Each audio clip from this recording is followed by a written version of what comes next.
gemparkan dunia. Indonesia akan kedatangan tamu jet tempur Su-35 yang dikirim oleh Rusia. Indonesia dikabarkan akan segera menerima kedatangan jet tempur Sukhoi Su-35 sebagai bagian dari upaya modernisasi alat utama sistem persenjataan, alutsista, TNI Angkatan Udara. Pesawat tempur generasi 4 buatan Rusia ini dikenal dengan kemampuan manuver yang luar biasa, teknologi avionik canggih, serta daya tempur yang mumpuni. Pembelian Su-35 sudah lama menjadi perbincangan di kalangan militer dan pemerhati pertahanan. Jet tempur ini diharapkan dapat menggantikan armada F-5 Tiger yang telah lama dipensiunkan, sekaligus memperkuat komposisi kekuatan udara Indonesia di kawasan Asia Tenggara. Su-35 memiliki berbagai keunggulan, termasuk mesin thrust vectoring yang memungkinkan pesawat bermanuver dengan sangat lincah, radar canggih dengan kemampuan mendeteksi dan melacak banyak target sekaligus, serta persenjataan lengkap yang terdiri dari rudal udara ke udara, rudal udara ke darat, dan bom presisi tinggi. Langkah Indonesia untuk memperkuat alutsista ini dinilai strategis mengingat dinamika geopolitik di kawasan. Dengan hadirnya Su-35, TNI Angkatan Udara diharapkan mampu meningkatkan daya gentar dan kesiapan tempur dalam menjaga kedaulatan wilayah udara nasional. Namun, hingga saat ini belum ada konfirmasi resmi mengenai jumlah unit yang akan diterima maupun jadwal kedatangannya. Selain aspek teknis dan keunggulan tempur, pengadaan Su-35 ini juga menarik perhatian karena dinamika geopolitik yang menyertainya. Sebelumnya, proses pembelian jet tempur ini sempat mengalami kendala akibat ancaman sanksi dari Amerika Serikat melalui Undang-Undang Countering America's Adversaries Through Sanctions Act, CAATSA. Namun, pemerintah Indonesia terus mencari solusi agar transaksi ini tetap dapat berjalan tanpa mengganggu hubungan diplomatik dengan negara lain. Dalam beberapa tahun terakhir, Indonesia memang gencar melakukan modernisasi alutsista, khususnya di sektor udara. Selain Su-35, Indonesia juga tengah menjajaki berbagai opsi lain, termasuk pengadaan pesawat tempur dari negara-negara barat seperti Dassault Rafale dari Prancis dan F-15X dari Amerika Serikat. Jika Su-35 benar-benar tiba di Indonesia, jet tempur ini akan menjadi salah satu tulang punggung kekuatan udara TNI Angkatan Udara bersama Sukhoi Su-2730 yang sudah lebih dulu dioperasikan. Dengan kombinasi pesawat tempur generasi terbaru, diharapkan Indonesia dapat mempertahankan keunggulan udara di kawasan serta memperkuat pertahanan nasional di tengah dinamika global yang terus berkembang. Saat ini, publik masih menunggu kepastian mengenai realisasi kesepakatan ini, termasuk detail teknis, jumlah unit yang akan diterima, serta jadwal pengiriman. Pemerintah sendiri menegaskan bahwa setiap langkah dalam pengadaan alutsista ini dilakukan dengan mempertimbangkan kepentingan nasional, transparansi, serta efisiensi anggaran.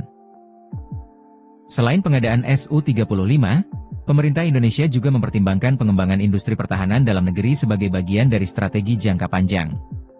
Transfer teknologi dan kerjasama dengan pihak asing menjadi salah satu poin penting dalam setiap pengadaan alutsista, termasuk dalam rencana akuisisi jet tempur ini. Jika kesepakatan dengan Rusia mencakup aspek alih teknologi, industri pertahanan nasional, seperti PT Dirgantara Indonesia, PTDI, dapat memperoleh manfaat dalam meningkatkan kemampuan produksi dan perawatan pesawat tempur di masa depan.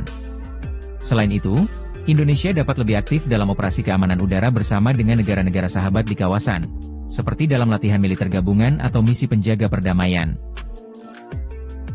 Di sisi lain, tantangan dalam pengadaan Su-35 tidak hanya berasal dari faktor geopolitik, tetapi juga dari kesiapan infrastruktur dan personel TNI Angkatan Udara.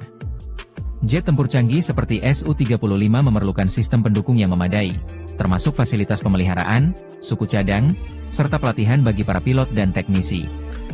Untuk itu, pemerintah perlu memastikan bahwa semua aspek ini sudah dipersiapkan agar Su-35 dapat beroperasi secara optimal begitu tiba di Indonesia. Kehadiran Su-35 juga berpotensi meningkatkan daya tawar Indonesia di tingkat regional. Dengan meningkatnya ketegangan di beberapa wilayah Asia Pasifik, kepemilikan jet tempur berteknologi tinggi seperti Su-35 dapat memperkuat posisi Indonesia dalam menjaga kedaulatan udara dan keamanan nasional. Namun, di tengah antusiasme terhadap pengadaan Su-35, masih ada pertanyaan mengenai strategi pertahanan udara Indonesia ke depan. Dengan berbagai pilihan jet tempur yang tengah dijajaki, termasuk Rafale dan F-15X, keputusan mengenai komposisi armada tempur TNI Angkatan Udara akan sangat menentukan efektivitas pertahanan udara di masa mendatang.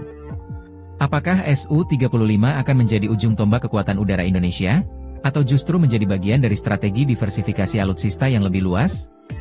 Seiring dengan perkembangan situasi, Publik dan para pengamat pertahanan akan terus memantau bagaimana pemerintah mengeksekusi rencana ini. Langkah ini mencerminkan strategi diversifikasi sumber alutsista guna mengurangi ketergantungan pada satu negara pemasok dan meningkatkan interoperabilitas dengan berbagai sistem pertahanan modern.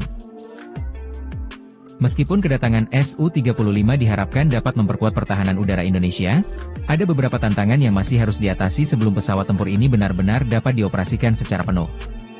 Salah satunya adalah integrasi Su-35 dengan sistem pertahanan udara yang sudah ada.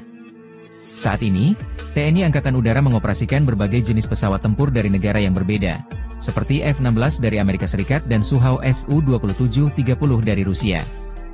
Perbedaan sistem avionik, persenjataan, dan logistik bisa menjadi tantangan dalam operasional sehari-hari. Yang jelas, penguatan pertahanan udara melalui pengadaan pesawat tempur modern seperti Su-35 menjadi langkah strategis dalam menjaga stabilitas dan kedaulatan Indonesia di tengah dinamika global yang semakin kompleks. Selain itu, biaya operasional dan pemeliharaan Su-35 juga menjadi perhatian. Jet tempur buatan Rusia dikenal memiliki kebutuhan perawatan yang kompleks dan biaya operasional yang relatif tinggi dibandingkan dengan pesawat tempur dari negara barat. Oleh karena itu, pemerintah perlu memastikan kesiapan anggaran untuk mendukung operasional pesawat ini dalam jangka panjang. Di sisi lain, ada juga pertimbangan mengenai strategi jangka panjang dalam modernisasi kekuatan udara Indonesia. Dengan adanya rencana akuisisi Dassault Rafale dari Prancis dan F-15X dari Amerika Serikat, muncul pertanyaan mengenai bagaimana pemerintah akan menyeimbangkan pengoperasian berbagai jenis jet tempur ini. Diversifikasi alutsista memang dapat memberikan fleksibilitas, tetapi juga dapat meningkatkan tantangan dalam hal interoperabilitas dan logistik. Meskipun dengan begitu, kehadiran Su-35 tetap menjadi simbol komitmen Indonesia dalam memperkuat pertahanan nasional. Dengan kemampuannya yang canggih, pesawat ini diharapkan dapat memberikan efek gentar terhadap ancaman potensial serta meningkatkan daya saing kekuatan udara Indonesia di kawasan. Saat ini, publik dan para pengamat pertahanan masih menunggu perkembangan lebih lanjut terkait kepastian kedatangan Su-35, termasuk detail kesepakatan yang telah dicapai dengan Rusia. Pemerintah diharapkan dapat memberikan informasi yang transparan mengenai pengadaan ini, mengingat pentingnya peran pesawat tempur dalam menjaga kedaulatan udara Indonesia. Jika semua proses berjalan lancar, kedatangan Su-35 akan menjadi salah satu pencapaian besar dalam modernisasi pertahanan Indonesia dan memperkuat posisi TNI Angkatan Udara di tingkat regional. Selain aspek teknis dan strategi pertahanan, pengadaan Su-35 juga menimbulkan dampak pada hubungan diplomatik Indonesia dengan negara-negara besar. Sebagai negara yang menganut kebijakan luar negeri bebas aktif, Indonesia harus mampu menjaga keseimbangan dalam hubungan dengan Amerika Serikat, Rusia, dan negara-negara lainnya yang menjadi pemasok utama alutsista. Amerika Serikat sebelumnya telah menyatakan keberatannya terhadap pembelian Su-35 oleh Indonesia melalui ancaman sanksi berdasarkan Undang-Undang Countering America's Adversaries Through Sanctions Act, CAATSA. Namun, pemerintah Indonesia tetap berupaya mencari solusi agar kesepakatan ini dapat berjalan tanpa mengganggu hubungan bilateral dengan Washington.